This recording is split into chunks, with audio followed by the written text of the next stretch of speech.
Everyone, मैं ऋचा गुप्ता लुधियाना से।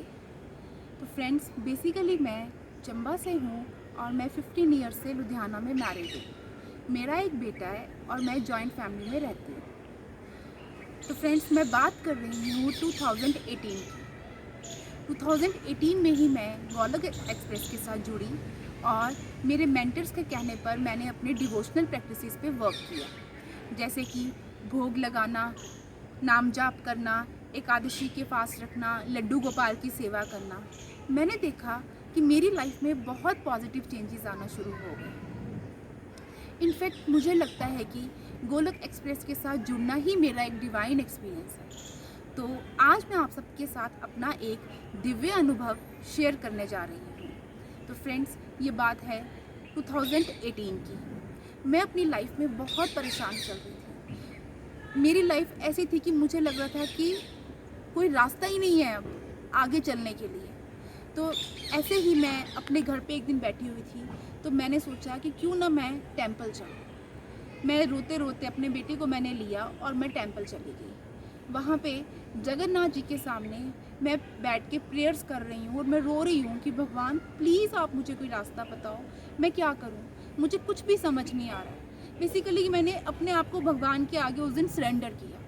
तो मैं देखती हूँ स्ट्रेंजली मेरी एक स्कूल फ्रेंड वहाँ पे आती है और वो मुझे मिलती है और मैं हैरान हो गई, क्योंकि उसकी मैरिज को 12 इयर्स हो गए, मेरे 15 इयर्स हो गए और हम लोग कभी भी लुधियाना में नहीं मिले।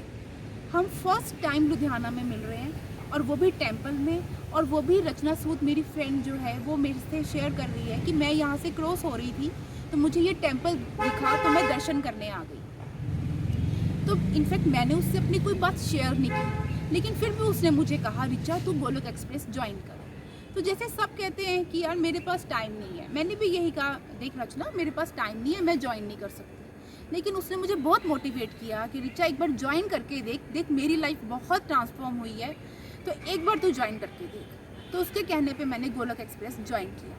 तो फ्रेंड्स, मैं आपसे बात कर रही हूँ कि 2018 और अब है 2020। मेरी लाइफ में मैंने इतनी ट्रांसफॉर्मेशन देखी है कि मुझे लग रहा है कि भगवान मेरे साथ हर एक दिन ही डिवाइन एक्सपीरियंस कर रहा है। तो मैं आप लोगों से भी यही सिर्फ शेयर करना चाहूँगी कि जैसे मैंने भगवान पर विश्वास करके उनकी कृपा को अनुभव किया है, वैसे ही आप लोग भी सिंसेरिटी के साथ भगवान के साथ अपना कनेक्शन बनाएं, भगवान से प्रेयर्स करें। और जैसे भगवान ने मेरी लाइफ की प्रॉब्लम्स को सॉल्व करने के लिए रचना सूद को भेजा, रचना सूद के थ्रू गोलोक एक्सप्रेस मेरी लाइफ में आया, तो उसी तरह आप लोग भी भगवान से अपना कनेक्शन बनाएं और हमेशा भगवान से प्रेयर्स करते रहें। तो मैं यही बोलना चाहूँगी, हरि हरि बोल। ना शस्त्र पर, ना शास्त्र पर, ना धन पर और ना ही किसी युक्ति पर, मेरा जीवन तो आश्रित है प्रभु केवल और केवल आपकी कृपा शक्ति पर। हरि हरि बोल।